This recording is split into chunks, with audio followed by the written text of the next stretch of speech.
Queridos irmãos, graça e paz a todos, estamos aqui para mais uma exposição bíblica dessa maravilhosa série que nós iniciamos, da Carta de Paulo aos Romanos. E dessa feita nós faremos a exposição dos versículos 14 a 18, com o seguinte tema: Deus é injusto ao escolher para a salvação? Deus é injusto ao escolher para a salvação? A primeira exposição que nós fizemos, no capítulo 9, que é o capítulo complexo, e Paulo sabe que o assunto é difícil de ser mastigado, de ser digerido. Paulo, nos versículos de 1 a 5, Paulo vai citar 9 privilégios que a nação de Israel teve.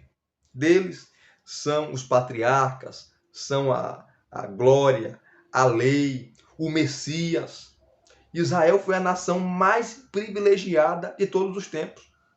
A nação que Deus escolheu, que Deus elegeu, para fazer o seu nome grande perante as nações, mas Israel falhou, Israel fracassou, principalmente quando o Messias veio, Israel não reconheceu, Israel o matou, o crucificou. Aí surge a pergunta, a primeira pergunta que Paulo vai responder, depois de citar esses privilégios: por que Israel rejeitou? O que aconteceu? Será que Deus falhou? Será que as promessas de Deus que estavam no Antigo Testamento, pronunciadas pelas bocas dos profetas, falharam? Será que teve algum equívoco nessas promessas?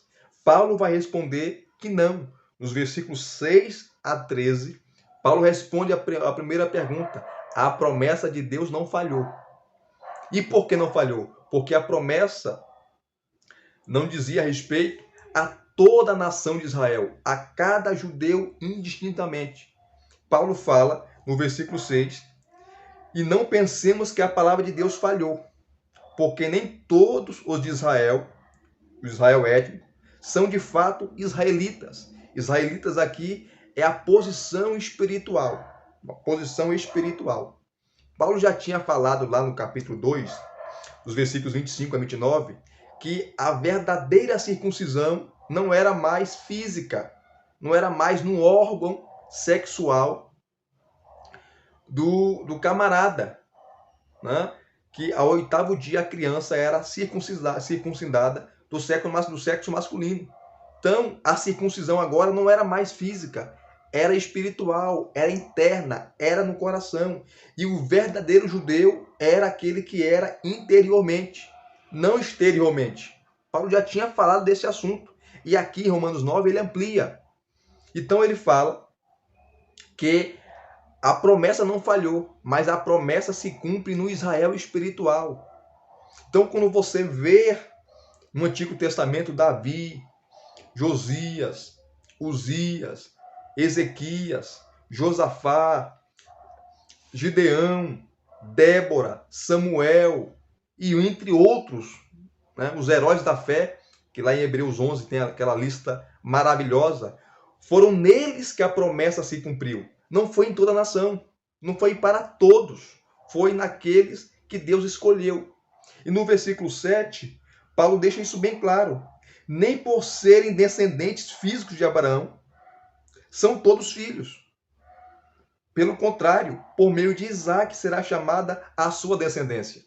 Então aqui, nos versículos 7 a 9, Paulo, para comprovar isso, aquilo que ele está falando, que a promessa não falhou, não caiu por terra, né? Deus escolhe Isaac e nele se daria a continuidade. As promessas que Deus prometera a Abraão, Deus escolhe Isaac e não Ismael, porque Ismael também era filho de Abraão. Era filho de Abraão. Mas Deus escolhe Isaac e não Ismael. E depois Paulo vai dar o segundo exemplo, mais claro ainda. Está nos versículos 10 a 13, que Deus escolhe Jacó e não Esaú. E de Jacó os 12 filhos, e dos 12 filhos a nação de Israel. E Deus escolheu Jacó incondicionalmente, por livre, espontânea vontade e por eleição soberana. Não foi por presciência, não foi por nada. Nada. Porque no versículo 11 o texto é claro. E os gêmeos ainda não eram nascidos, nem tinham feito bem ou mal, para que o propósito de Deus quanto à eleição prevalecesse, não por obras, mas por aquele que chama. Aí Paulo vai citar o capítulo 25 e o versículo 23 de Gênesis, que nós citamos aqui, como nós fizemos essa exposição, os versículos 6 a 13, onde Paulo responde a primeira pergunta, que a palavra de Deus não falhou. Então, quando Paulo cita, tá, o Antigo Testamento, principalmente quando ele cita que Deus escolheu Jacó e não Esaú, e Deus não foi por presciência, Deus não olhou o currículo de Jacó, o currículo de Esaú, porque ambos não haviam nem nascidos ainda, nem nascido ainda. Ambos nem eram nascidos e Deus já fez a escolha de um e não de outro. O texto é claro, não dá para correr. Quando Paulo cita isso, aí Paulo ele era expert em argumentação, né? Paulo ele antevê um judeu ou um oponente imaginário levantando a mão para fazer uma pergunta, para fazer uma objeção. Opa, peraí. Se Deus escolhe um e não outro, se Deus escolheu Isaac e não Ismael, e escolheu Jacó e não Esaú, então Deus é injusto. Esse Deus aí eu não concordo não, Paulo. Não, está errado. Que negócio é esse? Deus escolhe um e não outro? Por livre e espontânea vontade? Por eleição incondicional, soberana? Está errado. Aí surge o versículo 14, que Paulo vai responder a segunda objeção. A primeira objeção é: as promessas falharam? Paulo vai falar que não. As promessas não falharam, porque a promessa se cumpre no Israel espiritual e não em todos os descendentes de Abraão. E a segunda pergunta: Deus é injusto ao escolher para a salvação? Que é os versículos que nós vamos ler agora, versículos 14 a 18. Paulo vai responder que não. Deus não é injusto. Então esse oponente imaginário levanta a mão. E Paulo aqui vai usar a diatribe.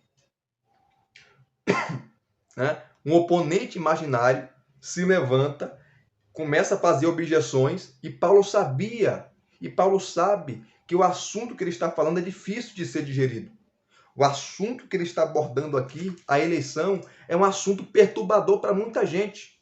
E Paulo se antecipa aqui, porque ele sabia que quando chegasse a Roma, muitas pessoas iriam indagá-lo, iriam perguntar, iriam pressioná-lo, iriam fazer objeções àquilo que ele estava falando. E ele vai responder com a Escritura, usando a Escritura para fundamentar aquilo que ele está falando. Então, o oponente imaginário faz a pergunta no versículo 14. Aí Paulo fala: que diremos então? Que Deus é injusto?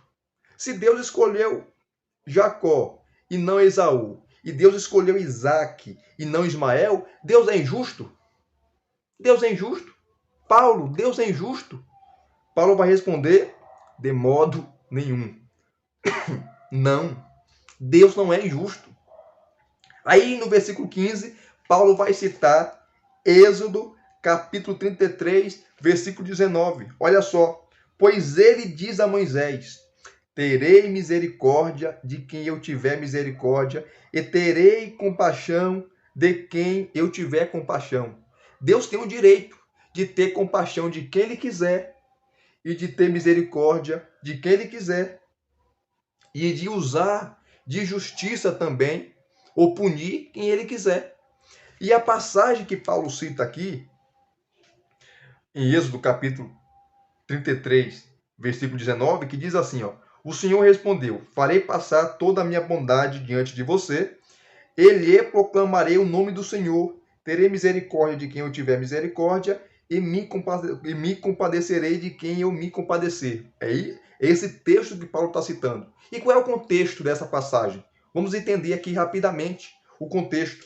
No capítulo 32, que é um capítulo muito conhecido, Moisés vai para o monte, está no monte, orando a Deus 40 dias e 40 noites, para receber as tábuas da lei. E Arão fica com o povo. Arão é pressionado pelo povo. Olha, Moisés demorou demais, não sei o que aconteceu. Então, nós queremos adorar um Deus, Arão. Arão cede à pressão do povo, fabrica aquele bezerro de ouro e o povo começa a adorar o bezerro de ouro. Deus avisa Moisés no monte, Moisés desce do monte com as tábuas da lei na mão.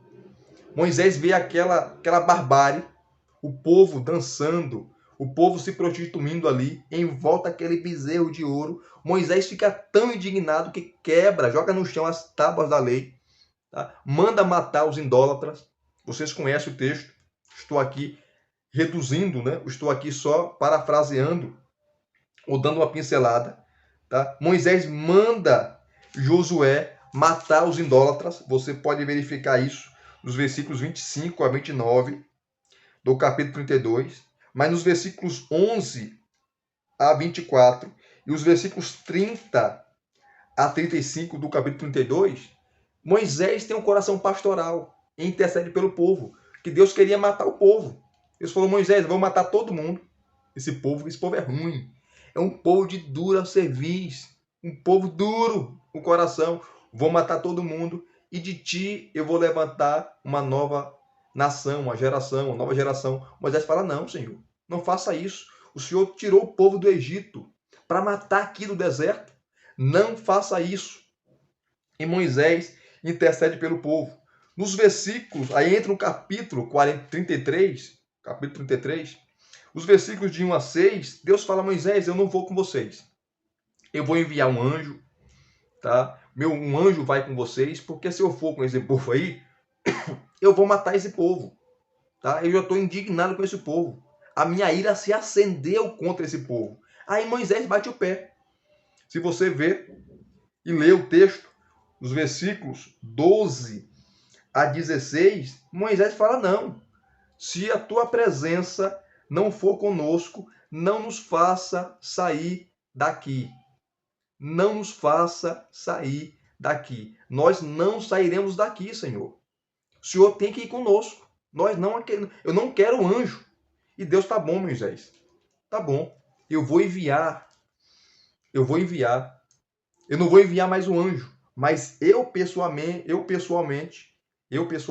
irei com o povo por causa do teu pedido. Aí nos versículos 17 a 23, nós temos, tá, a citação de Paulo, principalmente o versículo 19, que Moisés agora, ele roga a Deus que lhe mostre a sua glória. Moisés quer ver o rosto de Deus. Deus fala: Moisés, meu rosto você não vai ver. Meu rosto você não vai ver. Porque nenhum homem viu o meu rosto, ou conseguirá ver o meu rosto e ficar vivo, e ficará vivo. Você não vai ver meu rosto, tá? Vou passar por ti, a minha bondade vai passar por ti. Fica aqui na fenda da rocha, que eu vou passar e você vai me ver pelas costas. Você conhece o texto. E isso acontece. Você vê a intimidade de Deus com Moisés. E no versículo 19, Deus fala: Moisés, eu tenho misericórdia, farei passar toda a minha bondade diante de você e lhe proclamarei o nome do Senhor. Terei misericórdia, Moisés, de quem eu tiver misericórdia, e irei me compadecer de quem eu me compadecer. Então, Moisés ali, ele achou graça perante Deus. Deus usou com bondade, né? Usou a sua misericórdia. Deus usou de bondade para com Moisés, e Deus usou de misericórdia para com Moisés, mostrando a sua glória. E é isso que Paulo está citando aqui. Que Deus usa de misericórdia com quem Ele quer. E Deus usa de compaixão com quem Ele quiser ou tiver compaixão. Porque Ele é Deus. Tá? Ele escolhe uns e não outros. Ele abençoa uns e não outros. Ele pune uns e não outros. Porque Ele é Deus. Deus é livre. Deus é soberano. Quer um homem para apontar o dedo na cara de Deus e mandar em Deus e falar que Ele é injusto. Então Deus não é injusto, tá? Porque Ele tem misericórdia de quem Ele quiser e Ele tem compaixão de quem Ele quiser. Paulo responde a esse oponente imaginário, a essa objeção que esse oponente judeu imaginário está levantando contra ele. Então Paulo responde, né, citando Êxodo, capítulo 33, versículo 19. Depois Paulo agora, ele vai citar o outro texto, que está no livro de Êxodo, sobre Faraó. Versículo 16. Assim, pois, isto não depende de quem quer ou de quem corre, mas de Deus que tem misericórdia. Tá? Não depende daquele que quer, vontade, ou daquele que corre, esforço, mas de Deus que tem misericórdia. A salvação não depende da vontade humana, do esforço humano, tá?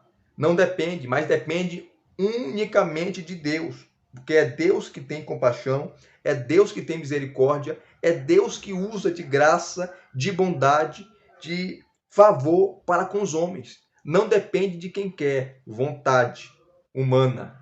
Não depende de quem quer. E não depende de quem corre, do esforço humano. Depende de Deus, que usa de misericórdia, como usou ali com Moisés, mostrando a sua glória.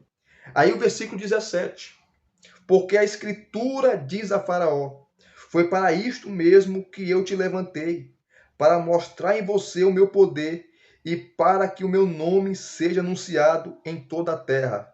Logo, Deus tem misericórdia de quem quer e também endurece a quem ele quer. Quando Paulo cita aqui no versículo 18, Deus tem misericórdia de quem quer, está citando aqui, está na sua cabeça, Êxodo, capítulo 33, versículo 19, que Deus usou para com Moisés de misericórdia. E quando ele fala que ele endurece a quem ele quer, está citando aqui Faraó. E aqui é interessante para nós entendermos. Quando você vai ler o livro de Êxodo, sobre aquelas 10 pragas, né? Faraó, ele já tinha um coração endurecido, querido. Faraó não nasceu, tá? Já com coração duro. Faraó não foi predestinado para ser filho da ira. Não. Nós temos que tomar cuidado com isso. Mas ele já tinha um coração duro. Quando Deus chamou Moisés, no capítulo 3 do livro de Êxodo, Deus já tinha avisado a Moisés: olha, você vai libertar meu povo, mas eu sei que o Faraó, o rei do Egito, não deixará o povo ir. Então Deus já estava vendo o coração duro desse camarada.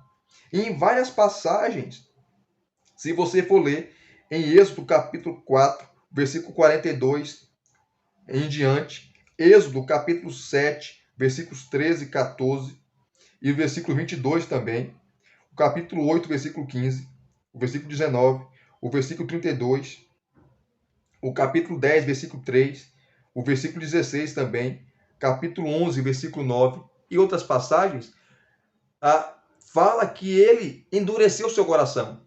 O próprio Faraó endurecia o seu coração.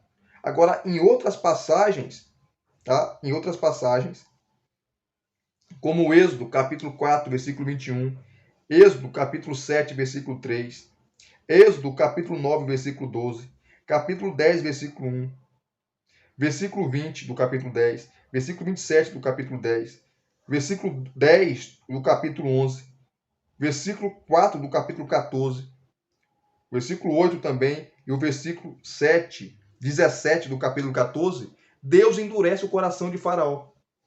O que Deus estava fazendo? Deus estava fortalecendo ou endurecendo mais ainda o coração que já era duro, um coração que já era obstinado, o coração que já era rebelde, um coração que se propôs a ir contra a vontade de Deus. Então Deus endurece mais ainda para mostrar para ele, para Faraó, e mostrar para os seus asseclas, para o Egito, que ele era Deus. E que os deuses do Egito, porque cada praga que Deus mandou ali foi para humilhar uma divindade egípcia, ou as divindades egípcias, que as divindades não teriam poder para refrear e para frear o poder de Deus, ou a mão de Deus que estava indo contra, estava pesando, ele estava pesando a sua mão contra o Egito e contra o próprio Faraó.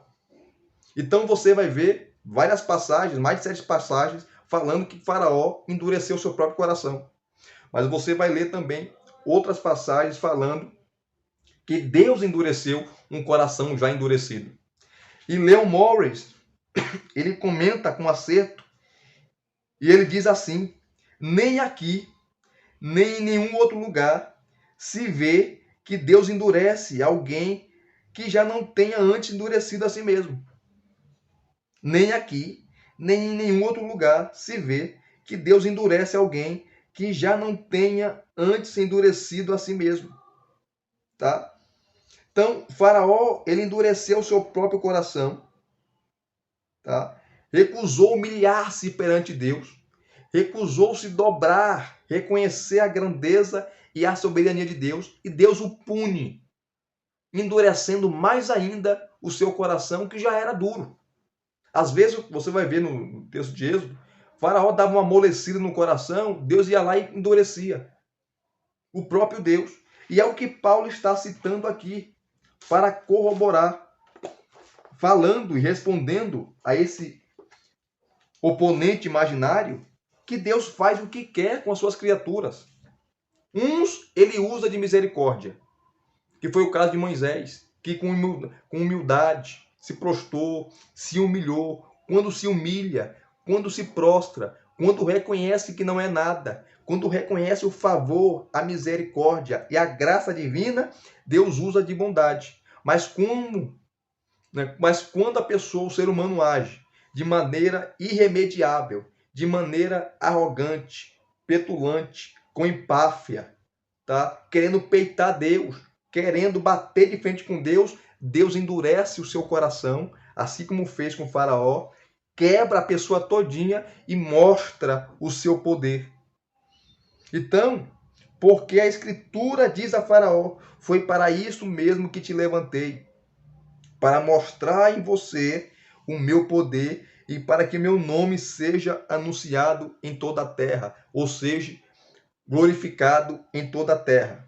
Logo, Deus tem misericórdia com quem Ele quer e também endurece a quem Ele quer. Então, Paulo está respondendo a segunda pergunta, né? Deus é injusto ao escolher para a salvação? Não, Deus não é injusto ao escolher para a salvação. Por quê? Porque Ele é soberano. Então, eu fui escolhido por Deus. Você também foi escolhido por Deus. Tá? E isso não é injustiça. Se você é salvo, é pela graça. Se você é salvo, é mérito de Deus. E se você se perde, foi porque você foi negligente. Foi porque você endureceu seu coração. Foi porque você foi rebelde. Foi porque você foi petulante. Foi porque você recusou ao convite da graça, ao convite do Evangelho, ao chamado eficaz do Evangelho. Então, se você se perde, a culpa não é de Deus.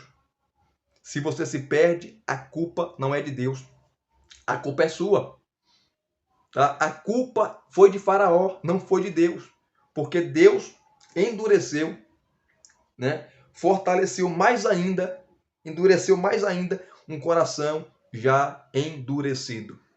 Que maravilha, né? E se você for estudar a mitologia egípcia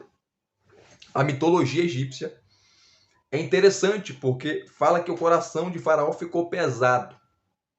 Na mitologia egípcia, quando morria o Faraó, os seus órgãos eram tirados e ele era mumificado, né? Seu coração ficava. Por quê?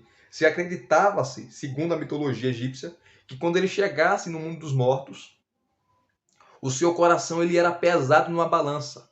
Se ele fosse leve, o coração fosse leve, tá? Ele entrava para o paraíso. Mas se seu coração fosse pesado, tá? Ele não entrava para o paraíso. Ele seria punido. Por isso a expressão coração pesado, que o coração de Faraó ficou pesado, né? Então Deus ali, e Moisés conhecia muito bem, tá? A mitologia egípcia, está ali presente no livro de Êxodo. Interessante isso, né? Interessante isso. Então, a salvação é obra exclusiva de Deus. A salvação é de Deus. Como diz Jonas, capítulo 2, versículo 9. A salvação pertence ao Senhor, não pertence ao homem.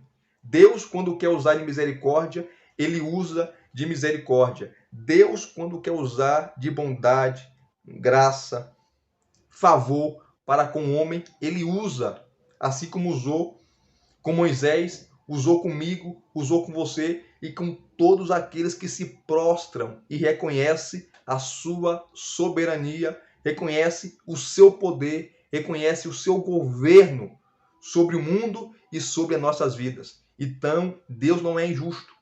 Deus não é injusto.